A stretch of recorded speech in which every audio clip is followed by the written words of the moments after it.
Inch'Allah, la troisième question que j'ai à te poser. Aujourd'hui, quelle est ta relation avec tes parents, ta famille? Alhamdulillah, avec ma famille, ça va très bien. Alhamdulillah, je suis vraiment satisfait parce que c'est sûr que quand on se convertit, ça donne un choc à la famille. La famille ne sait pas non plus si c'est quelque chose qui va durer. Comme maintenant, ça fait plusieurs années, ils sont habitués maintenant que je fais pas les anniversaires, que tu sais, il y a plein de choses qui sont habitués.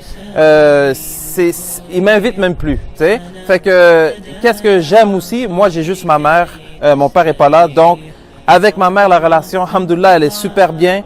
Grâce à l'islam, ça a changé mon comportement et puis ça a donné un effet positif.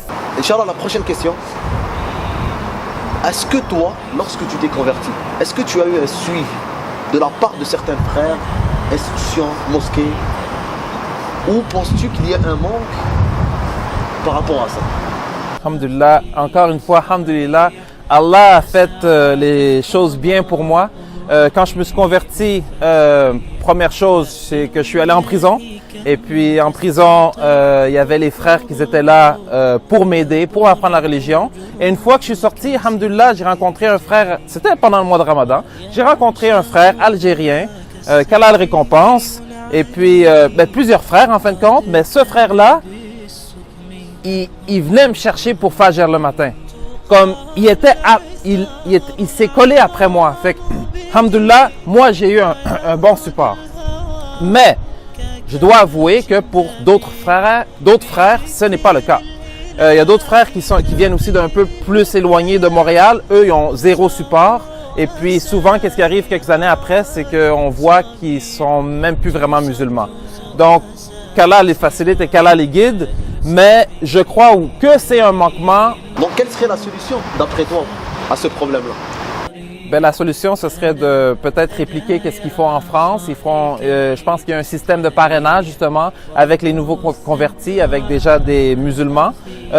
C'est quelque chose qui demande beaucoup tu sais, quelqu'un peut s'engager justement à parrainer. Je pense que ça s'est déjà fait même ici à Montréal, mais après quelques mois, les gens délaissent. Et puis, je pense que ce serait vraiment de travailler sur la parole, justement, des musulmans, que lorsqu'ils s'engagent, qu'ils ne délaissent pas le nouveau converti. Mais ça serait, je pense, la meilleure solution, Inch'Allah. En ce mois de Ramadan, en ce mois béni, quel serait le message que tu aurais à transmettre à tes frères et sœurs convertis, non convertis, aux musulmans en général? Inch'Allah, premièrement, c'est un message pas seulement pour le mois de Ramadan, parce que dans le mois de Ramadan, alhamdulillah, Allah, il vient chercher les gens qui sont un peu éloignés de la religion, il les ramène dans... Ça, c'est vraiment une baraka, c'est vraiment un bienfait de l'islam. Il n'y a pas ça nulle part autre que ce bienfait-là. Mais mon conseil, c'est pour les personnes qui ont des baisses de foi. Vous êtes musulman. Quand vous avez une baisse de foi, commencez pas à faire la dawa pour shaitan. Ça veut dire, qu'est-ce que je veux dire par là? Ça veut dire, oui, tu as une baisse de foi, vis ta baisse de foi toi-même. Essaie de remonter ta baisse de foi en te collant à des musulmans pratiquants.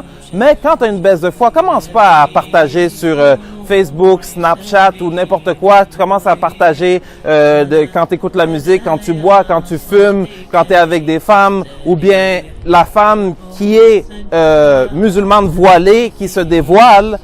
Commence pas à partager des Snapchat ou des photos de toi dévoilées. Parce qu'une fois que, Inch'Allah, qu'Allah vous reguide tous, mais qu'est-ce qu'on a mis sur Internet, on peut pas l'enlever. Fait que ça, c'est mon conseil. Quand vous avez une baisse de foi, vivez votre baisse de foi en privé. Ne partagez pas ça avec les gens. Inch'Allah, je voulais rajouter pour toi, Zine, et puis ton équipe qui est avec toi, je voulais vous dire une doua. Je voulais dire qu'Allah vous récompense tous pour le travail que vous faites. Et puis ça, c'est un message aussi pour les jeunes musulmans.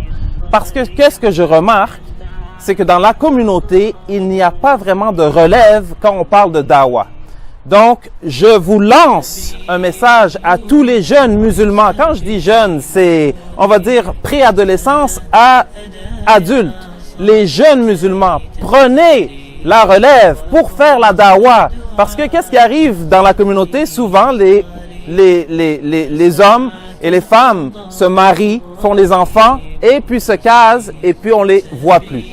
Alors, c'est à vous, les jeunes. Prenez la relève. Faites des vidéos. Faites la dawa. Apprenez la religion pour la partager ensuite. Vraiment, qu'Allah mette la baraka dans ce projet. Et puis, qu'Allah nous aide à toujours renouveler notre niya, nos intentions. Et puis, barakallahu fik akhi. Ouais. يا صاحي كي تستريح وبث الدعاء الخفي الصريح يسعك الفضاء الرحيم. Barakallahu fikum d'avoir suivi cette vidéo. Nous avons eu avec nous le frère Ishaq qui a partagé avec nous son expérience, ses conseils. J'espère qu'ils seront bénéfiques. Je demande à Allah subhanahu wa ta'ala de guider nos cœurs, de nous guider nous en premier et de guider tous nos frères et nos sœurs qui sont loin de la religion. Inch'Allah, que ce Ramadan soit pour vous la clé ou la porte de votre changement. Et que, comme le frère nous a dit, qu'après le Ramadan, il y a une continuité dans les actions. Donc, suivez-nous, partagez, aimez, commentez et à la prochaine vidéo. Wassalamu alaikum wa rahmatullahi wa barakatuh.